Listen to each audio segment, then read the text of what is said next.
Esta es una película que no te va a dejar indiferente. Hola, ¿qué tal? Yo soy el profe. Y yo soy Don Yaco, y juntos somos seguidores de películas de culto. Y estimado y enamoradizo profesor, ¿de qué vamos a hablar el día de hoy? Película del año 1995. Con ustedes, Jumanji. A pesar de las críticas, a pesar de lo que diga la gente, a pesar de lo que diga IMDb, qué excelente película es, profesor. Y yo la adoro. Es un golpe directo al corazón, un golpe directo a la nostalgia, que incluso cuando uno la revisita, si bien hay algunos detalles, pero la historia, la trama y el carisma de los personajes te envuelve completamente. Profe, la actuación de Robin Williams yo creo que es memorable, profesor. Aparte, los niños también tienen su magia. Una chichicha, Kristen Dunst, que hacía su primera arma. Entonces vamos a tener acá una película que tiene alma, una película que tiene carisma, una película que si tú la ves el día de hoy paseándote por el cable o en algún otro lado, te quedas. Sí. Son de estas películas que tú las puedes ver 1000 veces. Me pasa lo mismo, por ejemplo, con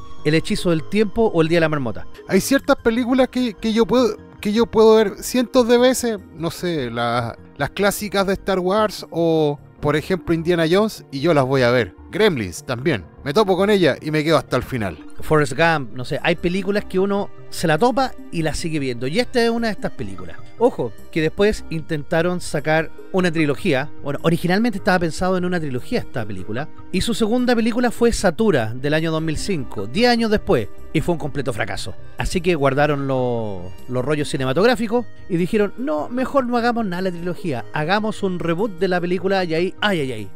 A pesar de que le fue muy bien, pero las películas no son muy buenas que digamos. No me gustó para nada, profesor. Yo creo que jugaron con la nostalgia de las personas. Sí. Vamos con algunos datitos y cifras, don Jaco. Esta película se estrenó el 15 de diciembre del 95. O sea, para competir justo por los premios Oscar y en temporada navideña. Tiene una duración de apenas 104 minutos, no se te hace para nada larga la película, del género fantasía y aventura. Tuvo un presupuesto de 65 millones de dólares, que ojo, para la época era mucha plata, y una gran recaudación de casi 263 millones. Mira, para el año, para la película, para el presupuesto, para el género, creo que fue una recaudación bastante adecuada. Creo que la crítica fue muy odiosa con esta película y en 1995 creo que fue magistral su estreno y yo encontré, en esos años yo encontré maravillosos los efectos especiales, profesor. Claro, a pesar de que hay algunos efectos que yo siento que no envejecieron muy bien, como el de los monos,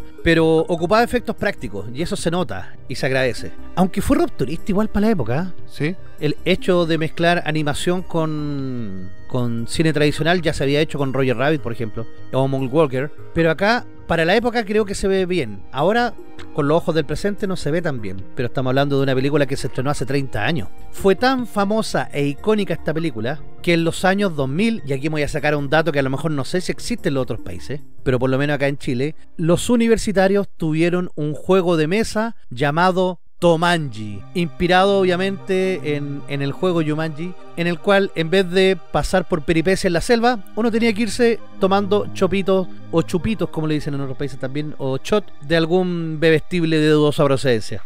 Mire, profesor, yo recuerdo que lo jugamos alguna vez en Pucón y usted perdió. Pero volviendo con lo que nos interesa de la película, mira, en planos técnicos la película fue pionera en el uso de CGI para crear animales y fenómenos naturales, que para la época fue muy avanzado. Algunos efectos, como tú dices, envejecieron mal con el paso del tiempo, pero creo que su innovación en aquel año es magistral.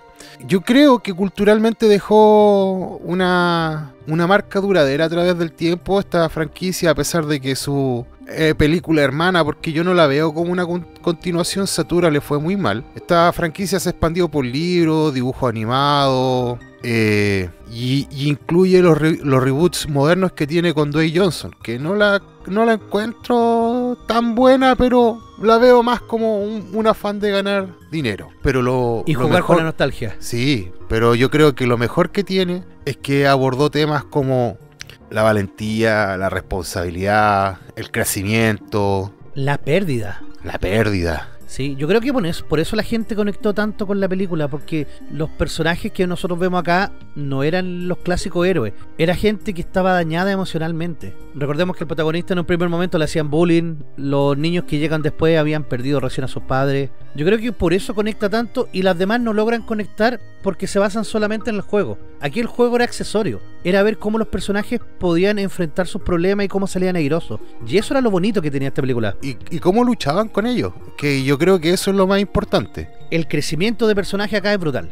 Profe, sucintamente, ¿de qué se trata la película? Todo parte en el año 1869, cuando tenemos a un par de chibolos o niños chicos que están escondiendo un cofre con el juego Jumanji en su interior para que nadie más lo pueda encontrar. Y después saltamos al año 1969, 100 años después, donde vamos a tener a nuestro protagonista, que es un niño, Alan Parrish, que arranca de los bullies y se va a esconder a la fábrica de su padre. Y aquí es cuando su padre le dice: no, tú debes salir y enfrentar tus problemas. Él sale y lo hace en bolsa. Y aquí es donde él empieza a escuchar unos tambores y se va a una construcción que estaba cerca y descubre el baúl y descubre el juego. Pero él no comienza a jugar hasta avanzada la película, porque él sigue con sus problemas. Él llega a la casa, su padre, al ver lo que estaba todo moreteado, le dice: está bien, te felicito, enfrentaste tus problemas. Como regalo te vamos a mandar a un internado masculino, en el cual ha pasado toda la familia. Entre medio, por culpa de él, un nuevo modelo de zapatilla que se estaba creando, que era muy futurista para la época de los años 70, 1969,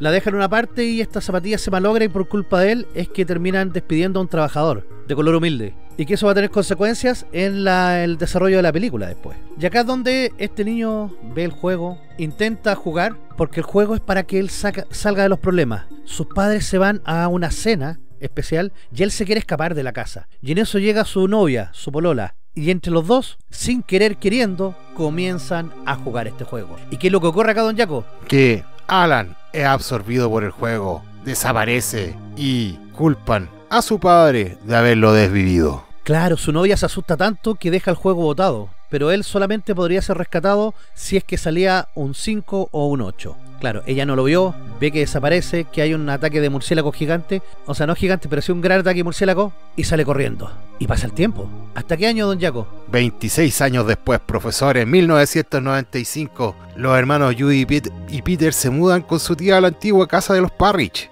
y se encuentran con este juego en el ático. Y comienzan a jugar y accidentalmente liberan a Alan, pero ahora convertido en un adulto. Yo cuando lo veo y analizo esta parte digo, ¿cómo lo hizo para sobrevivir? O sea, ahí se tuvo que hacer hombre de verdad, enfrentar sus miedos. Y en una parte le dice al niño, es fuerte haber quedado encerrado tanto tiempo. El tema es que ellos se dan cuenta, los niños, que para que todo vuelva a la normalidad tienen que terminar el juego. Pero no podían terminarlo porque faltaba un personaje muy especial.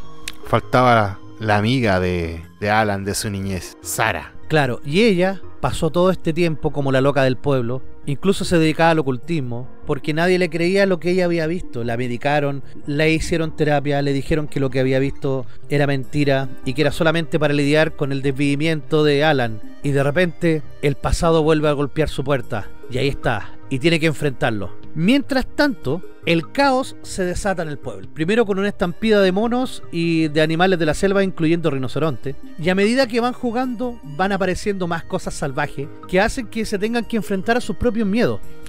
Ahí yo quiero destacar un personaje de Van Pelt que lo encuentro genial, profesor, que está obsesionado con cazar y desvivir a nuestro protagonista, profesor. Pero este personaje Van Pelt es la imagen de su padre. Sí. De hecho es el mismo actor, pero encarna todos los miedos que tenía este niño, este pobre Alan, durante todo este tiempo que no pudo enfrentarlo. Él le decía, ven para acá, enfréntame como hombre, no seas cobarde. Claro, obviamente lo quería desvivir, pero yo creo que ese personaje en sí refleja todo el miedo que sentía el pobre Alan y todo el tiempo que perdió estando atrapado dentro del juego. Toda la carga emocional y todo lo forzoso que había sido su padre en su vida. Sí. Nos saltamos una parte muy importante, don Jaco, que es cuando Alan vuelve a la casa y se siente feliz y empieza a buscar a sus padres y no los encuentra. Va a la fábrica y ve que está abandonada. Le cuentan que su padre gastó todo su tiempo y dinero buscándolo hasta que dejó este mundo en el año 1991, poquitos meses antes que su madre. O sea, también siente la pérdida de sus dos familiares grandes y queda devastado, derruido el pobre. Y aquí es cuando accede ya a volver a jugar. Y obviamente dentro de esta historia van pasando cosas emocionantes, como que por ejemplo de repente llega una cascada enorme, una inundación, y esta inundación trae unos cocodrilos, y acá nosotros vemos que Alan intenta salvar a la que había sido su novia Sarah, lanzándose contra el cocodrilo de forma muy valiente. Y los personajes secundarios, por así decirlo, la tía de los niños nuevos, más el policía, que había sido el ex trabajador de la tienda, siempre están ahí como para alivianar un poco el tema de lo que está pasando en la mansión. En una también tenemos un terremoto gigante en el cual la habitación y la casa completa se parten en dos. Aparecen leones salvajes. Y tenemos este mundo de fantasía en el cual nosotros vemos cómo nuestros protagonistas tienen que enfrentarse a ellos. Y siempre es enfrentarse, vencer tus miedos y seguir jugando hasta ganar. Hasta que llegamos ya a la parte final, don Jaco, que ¿qué es lo que ocurre? No, pero antes de eso quería hacer un comentario. Y fíjate que el hacer trampa tiene castigo. Que Peter, por ¿verdad? tratar Sí. de sacar un número, creo que era el 12, es transformado en un mono.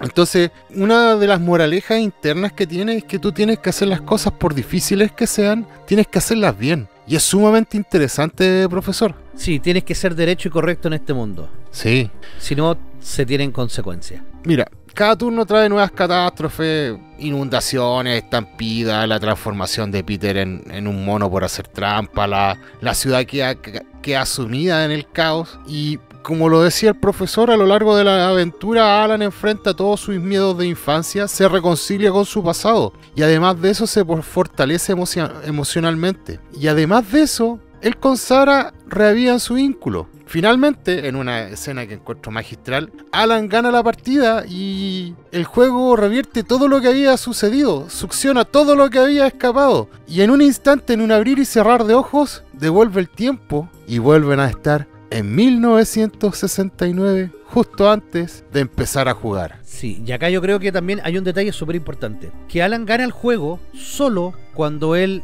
puede enfrentar su miedo. Cuando él se enfrenta al cazador y dice, aquí estoy. Él le dice, ¿tienes miedo? Claro que tengo miedo, pero tengo que saber enfrentarlo. Y es como una de las grandes frases donde el cazador le dispara, cae el dado en el número 2, él grita Jumanji porque gana el juego, pero también su novia trata de protegerlo. Y el juego comienza a ser absorbido. O sea, el juego absorbe. Todo se absorbe y vuelven, como usted bien decía, a 1969, donde todo estaba bien. Y una de las cosas también más emotivas es que el padre vuelve y él lo primero que hace es ir a abrazarlo. Y fíjate que ellos vuelven con los recuerdos intactos de todo lo que habían jugado. O sea, vuelven con el aprendizaje y con las lecciones de vida que habían tenido. Y por esa razón, él abraza con tanto cariño a su padre.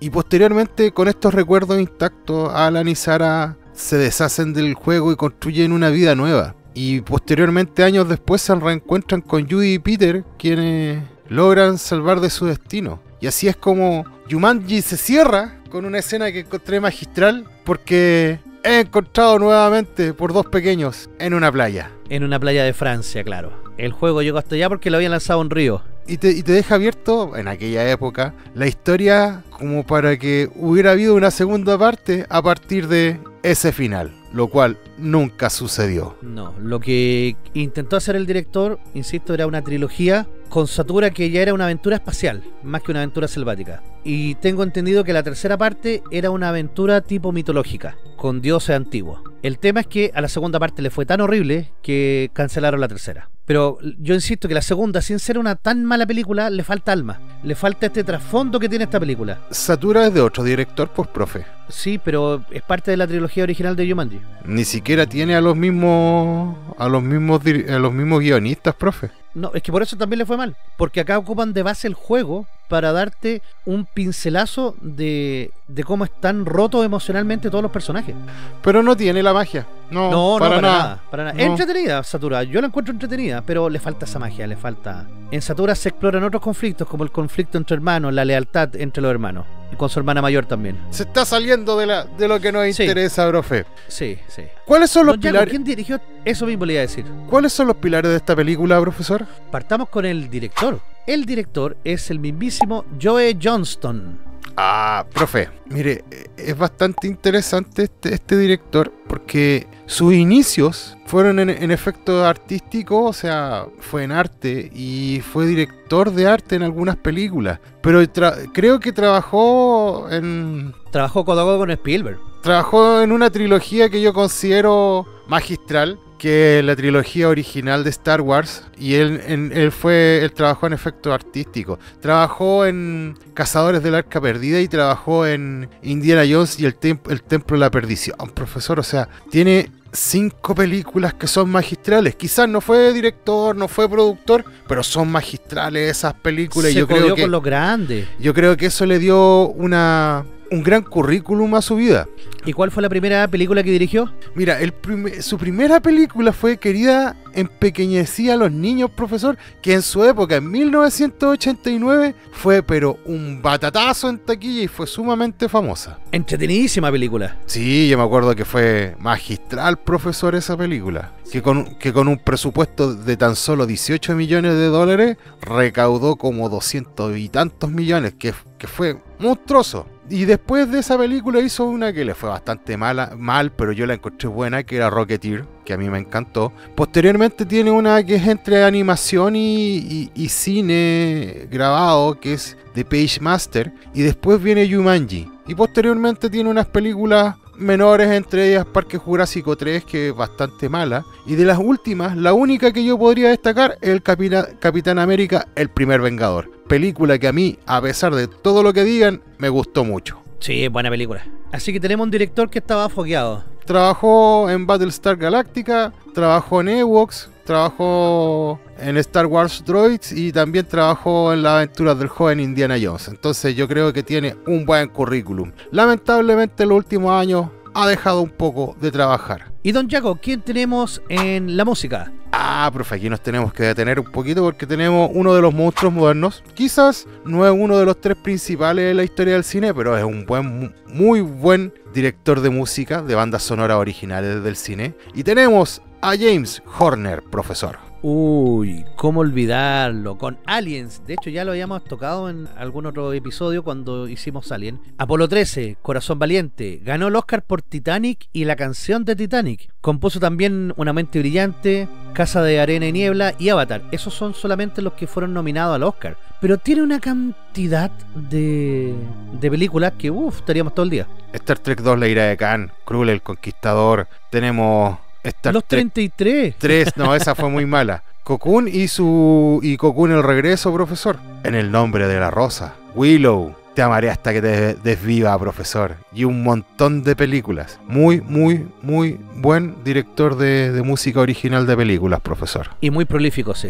El tema es que nos dejó el año 2015 con apenas 61 años. En un accidente de avión. Y se le va a extrañar mucho, profesor. Sí.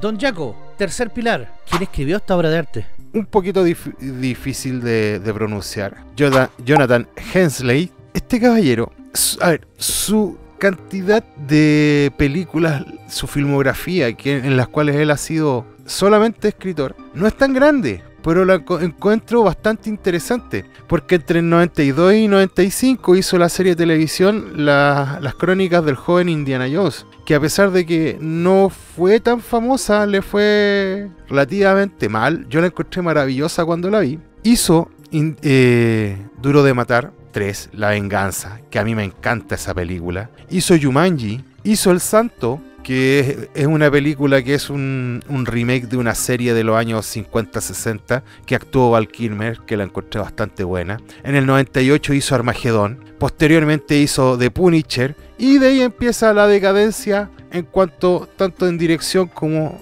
escritor de películas. Y tiene algunas películas que yo las considero muy importantes, pero no está acreditado, como La Roca del 96 y Con Air del 97. Sí, buenas películas. Y Gemini Man del 2019, pero a ese le fue como los ojete, así que la vamos a dejar afuera. Interesante escritor, profesor. El corazón de esta película, creo yo, el cuarto pilar, los actores. Profe. Tenemos a un magnífico Robin Williams, que partió haciendo de extraterrestre en la televisión. Robin Williams tiene la gran magia que pasó por distintas etapas. Hizo primero humor, posteriormente él realizó drama y por último hizo cine bastante oscuro, profesor. Y yo creo que sus 3 etapas que tuvo en el cine estuvo muy marcado por lo que le sucedía en su vida. Él comenzó con una película que le fue asquerosamente mal, pero yo la encontré divertida en su época, que es Popeye de 1980. Sí. ¿Con cuál salta la fama? Yo creo que es con Good Morning Vietnam, del 87. Esa película fue muy icónica.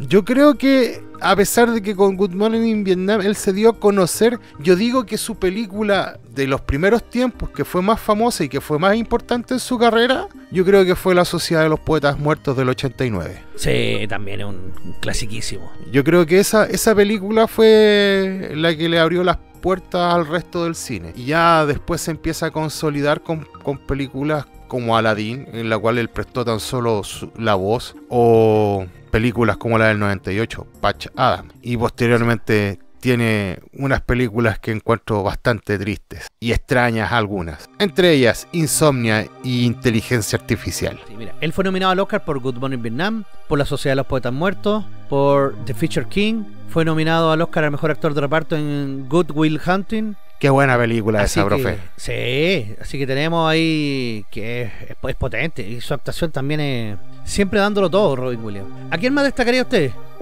A Jonathan Hyde, profe. El antagonista. El antagonista de esta película, por así decirlo. Un doble papel bastante interesante. Hace dos partes de antagonista. Hace al padre y hace al cazador. Que creo que ambos papeles le sale sumamente bien, profesor. Sí. Él actúa en películas como Ricky Ricón, Jumanji, Titanic, Anaconda, La Momia. Tiene ese pasar por los 90 que es bastante interesante la filmografía que tiene. Y después se pasó más a la televisión. Aunque su fuerte siempre fue el teatro, profesor. Sí, muy buen actor. Yo también destacaría a una chichicha, jovencísima, Kristen Dunst. Sí, tenía aproximadamente 13 años cuando hizo esta película, profesor. Tiene un papel bastante correcto dentro de esta película. Pero yo creo que su papel más importante fue, a los inicios de su carrera, fue en Entrevista con el Vampiro, profesor. Sí, sí. Yo creo que esa película la marcó y le abrió los caminos hacia el estrellato. Sí, muy buena película también que tenemos que traer. Y fue nominada al Oscar por El Poder del Perro en el año 2022. Película muy extraña, como mejor actriz de reparto. No la vi, profesor, no la recuerdo. Es muy interesante el concepto del poder del perro, la película. Bastante buena, creo yo. No la recuerdo, no la tengo dentro de mi filmografía de lo que haya visto. Bueno, que para el año 2022 yo estaba inmerso en la industria y trabajando como esclavo. Bueno, ella también, no olvidar su papel de Mary Jane también, entonces. Tenemos acá una actriz que se fue consagrando. En Spider-Man 3 del 2007, ahí hizo Mary Jane Watson. Y trabajó en El Eterno Resplandor, profe, de Una Mente Sin Recuerdo. No, sí tiene buenas películas. Sí. Don Jaco, la crítica ha hablado y la ha tratado algo mal, diría yo. Porque en IMDb tiene un 7,1 y en Film Affinity tiene un 6,4. Sí, profe, yo creo que ha sido canalla. Yo creo que esta película tiene un impacto bastante fuerte en el cine y creo que mucha gente tiene buenos recuerdos de ella. No sé por qué la tratan tan mal. Sí, lamentablemente algo pasó ahí. O a lo mejor la confundieron con la película nueva. Puede ser. Don Jaco, para usted, lo bueno de la película. La historia, magistral, mágica. Sí. Una obra de arte esta película, profesor. Lo malo que hay ciertos efectos especiales que no han envejecido tan bien. Y lo otro malo que considero que la hayan puntuado tan mal en los últimos años. Yo creo que la confunden con El Bodrio, que es el remake. Sí. ¿Y lo feo?